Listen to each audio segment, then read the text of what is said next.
बिगर विचारे यदि आप कोई कार्य करेंगे तो निश्चित है कार्य तो आपका बिगड़ेगा ही बिगड़ेगा, जग में हंसी और अलग होगी।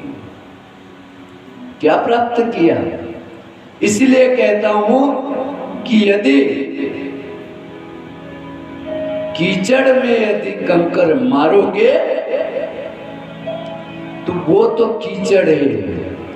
कहते हैं ना, गंदी चीज गंदी ही होती है, परंतु उसका कुछ नहीं बिगड़ेगा, उसका तो नाम ही गंदी दिया है, परंतु आपको दाग लग जाएगा। और ये बालक का जो द्रोह है, इससे आपका कोई उद्धार नहीं होगा। बालक से तो इतना प्रेम करना चाहिए महाराज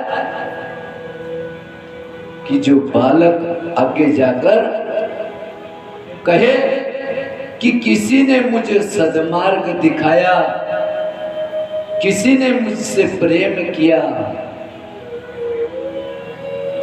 हे भगवान उन पर कृपा करना, बहुत प्रेम दिया, उसका आनंद ही कुछ अलग आता है। मैंने बालक से द्रोह की बात इसलिए बताई कि बालक जब छोटा होता है ना महाराज, जब वो नॉर्मल पौधा होता है, और नॉर्मल पौधे को जिस तरफ मोड़ोगे उस तरफ मुड़ जाएगा, और बड़ा होने के बाद वो मुड़ता नहीं है, टूटता है। जैसा कि आप सभी लोग देख रहे हैं, मां काली सिंह हमारे सामने प्रत्यक्ष है। जब ये बाढ़ पर आती है तो इसके साइड पर जब खजूर होती है वो झुक जाती है, और जैसे नदी का पानी उतरा फिर से खड़ी हो जाती है। हाँ, बहुत बड़ी बात बताई। यदि खजूर बनकर जीवन व्यतीत करोगे, झुक कर जीवन में चलोगे, तो परमात्मा बहुत बड़ी कृपा कर देंगे हमारे ऊपर। और यदि खाकरा खेजड़ा खामला बड़ी ने यदि ऊपर होगा तो पता पड़े कि तीसरे खाड़ में मिला देगा खोद के। इसलिए बालक से द्रोह नहीं करना। जैसे आपकी भावना, कहते हैं ना कि जाकी रही भावना जैसी, प्रभु मूर्ति देखी बिन तैसी।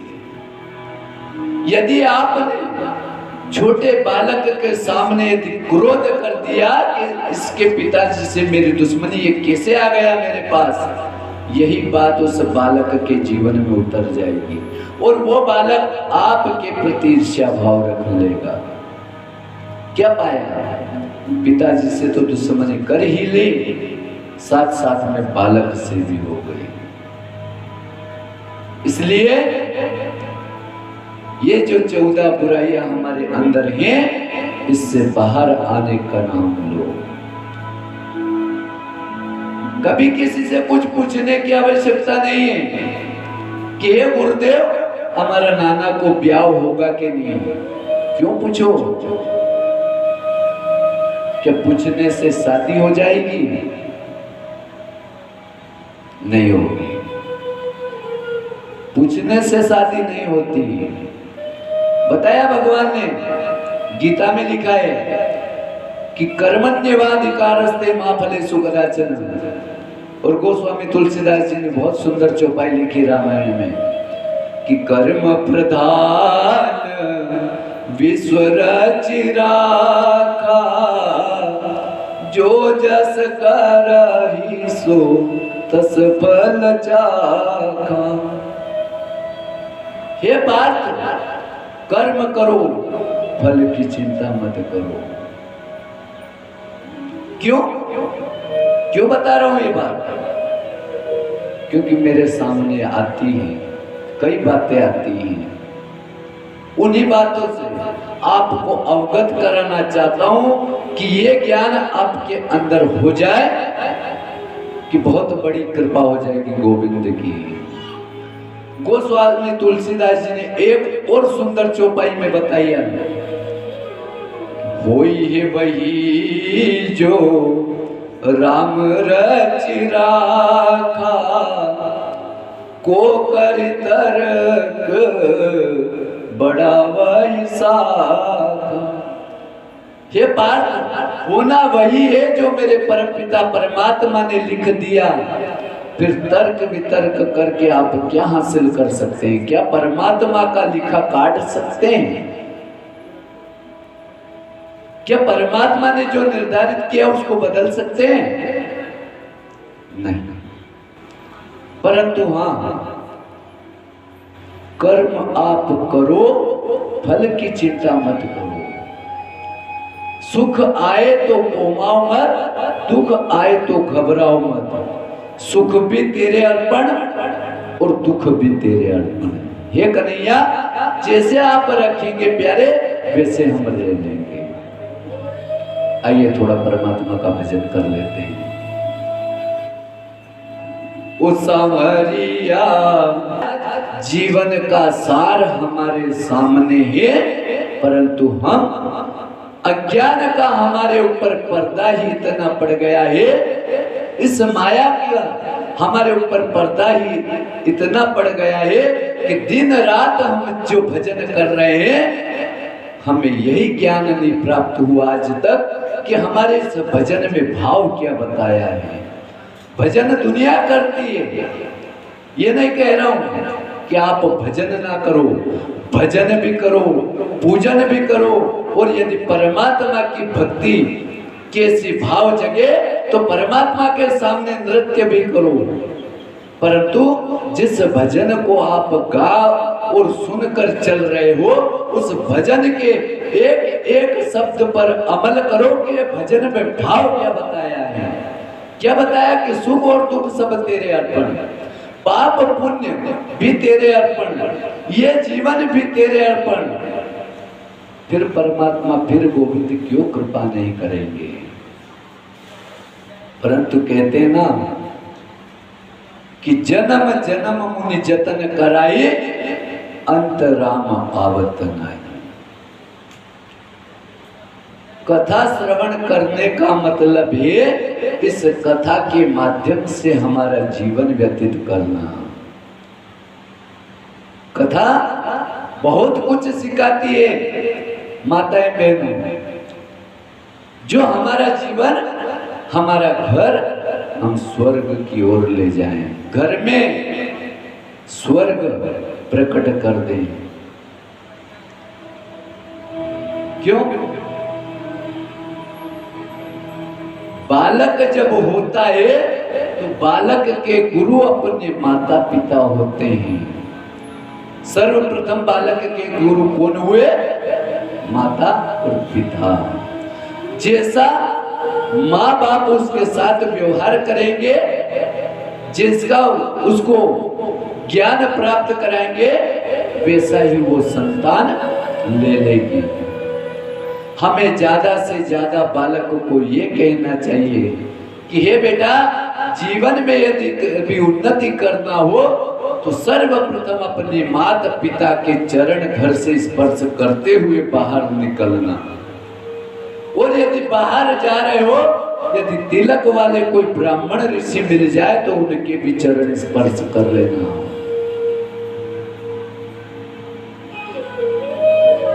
बताए ना, बार बार बता रहा हूं कि संतों का सन और अन्न का कण कभी बर्बाद नहीं करना चाहिए। संतों में वो सामर्थ्यता है कि क्षण मात्र में आपको स्वर्ग और वैकुंठ की प्राप्ति करा देते हैं। परंतु आजकल का नानावन ने यदि यूं कही दो नहीं कि बेटा रे स्कूल जाए तो थे, आगे योग्यता हासिल होगा, सफलता मिलेगा, थोड़ा माता पिता का चरण भी स्पर्श करिया कर। तो नाना के इतनी शर्म आए कि नानो ऐसो मुंह बनाए कि दोबारा वो फूलियो फूलियो फिरे। क्यों? हो मारा राम जी, हो मारा भगवान जी, इसे तो बहुत बोलते हो आप। अरे जो हमारा राम जी है उनका तो जीवन पे तो नजर डालो कि भी हमारा राम जी कहीं करीने चले गया, उनने जीवन में क्या किया? सर्वप्रथम उन्होंने एक ही कार्य किया,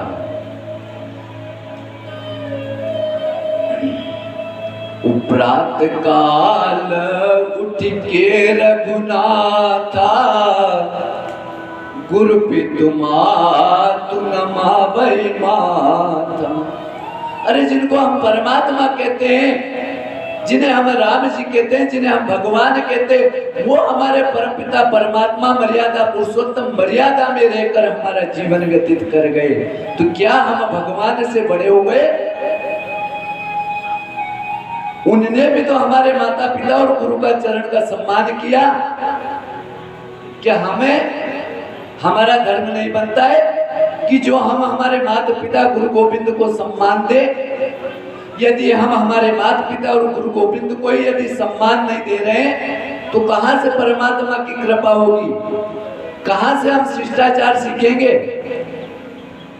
क्यों कि जैसा व्यवहार हम इनके साथ करेंगे ऐसा ही हमारे विद्यालय के गुरुओं के साथ करेंगे। सारी चीजें बता दिया है आपको, सारा शिष्टाचार समझा दिया। मत जाओ किसी देवता के पास धोख देने के लिए, नहीं कह रहा हूं आपको। उस दिन भी बताया कि सबसे बड़ा ब्रह्मांड हमारे घर में है। कथा से बता देता हूं। एक बार भगवान शंकर से भगवान गणेश और कार्तिक में बहस हो गई।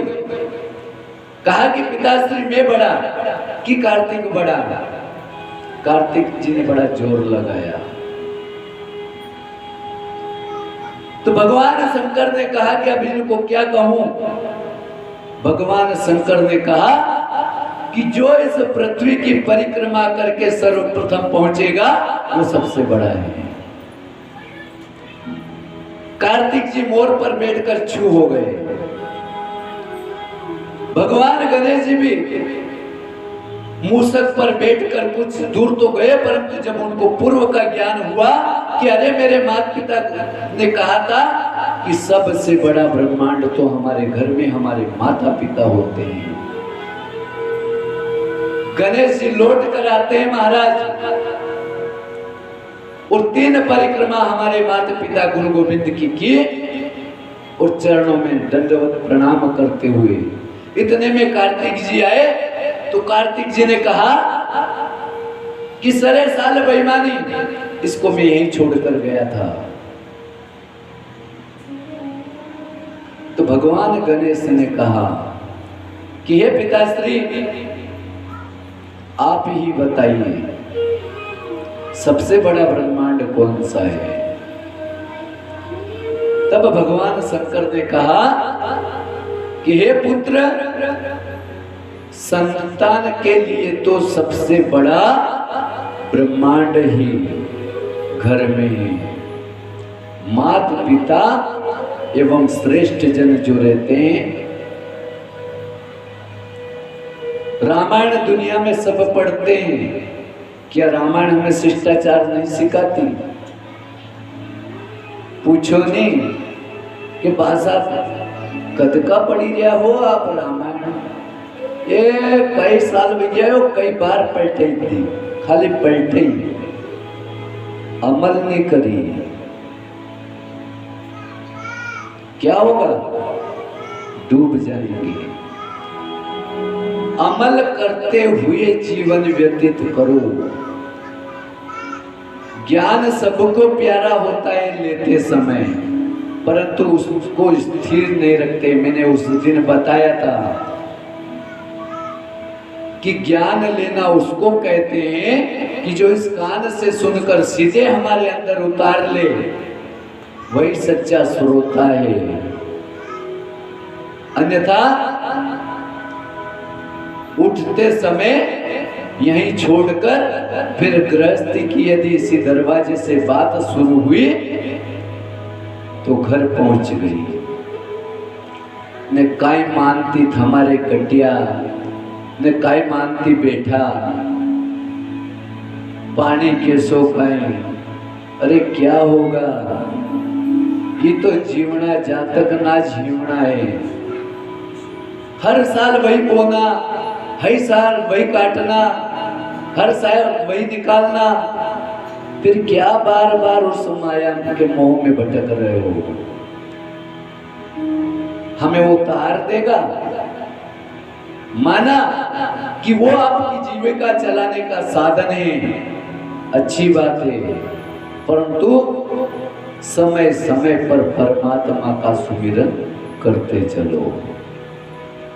इसीलिए तो बताया कि देखना इंद्रियों के न घोड़े बगे, इन पे हरदम ही संयम के कोड़े लगे।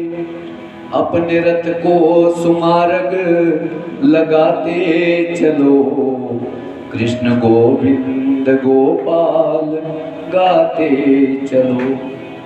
मैंने क्यों बताया इतना नियम आपको कि ये करना पड़ेगा, वो करना पड़ेगा, तभी हम कथा करेंगे। क्यों कि हमारे कर्म को सफल करने के लिए, परमात्मा की कृपा बनाने के लिए सत्कर्म सूच कोनोनम ज्ञान के स्मृतो बुद्धि, सत्कर्म को सत्कर्म के अनुसार करना पड़ेगा। नियम क्या देता है? कभी नियम बनाना जीवन में, नियम बना तो सब लेते हैं परंतु ठहरता नहीं ज्यादा समय तक। नियम या तो बनाओ मत, और यदि बना लिया तो उसका खंडन मत करो। एक बार की बात आती है कि एक बासाब था, पूरा जीवन मन को एक ही काम था, दिशा जंगल जाता। अभी तो घर घर व्यवस्था हो गई है सब, नहीं तो पहले वो बासाब बाहर जाता तो वहां से एक जौ ले आता ना अपना टापरा पे फेंकी देता। इस तरह करते करते नानी लाड़ी चढ़ी एक दिन सफा करवाने, तो देखा तो भाई देखो तो ये दाई जी ने कहीं भी हो, कहीं भेंडो आई क्यों कहीं। तो बोले कहो भाई, अरे जवा पे टापरा पे जवा कर दिया है। एक दो बार सफाई कर दी उसने, परंतु उनका तो रात दिन का नियम है। अब एक दिन की बात है, एक कोई सर्प को मारकर उनकी बागर पर डाल गया। पहले बागर होती थी पास में, बहुत सारी बागर, अभी तो सब खत्म हो गया।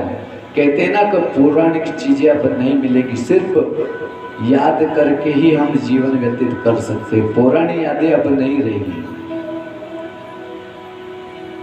तो कोई सर्प डाल गया, तो उन्हें कहा है कि कल महापर्व आ रहा है उज्जैन में,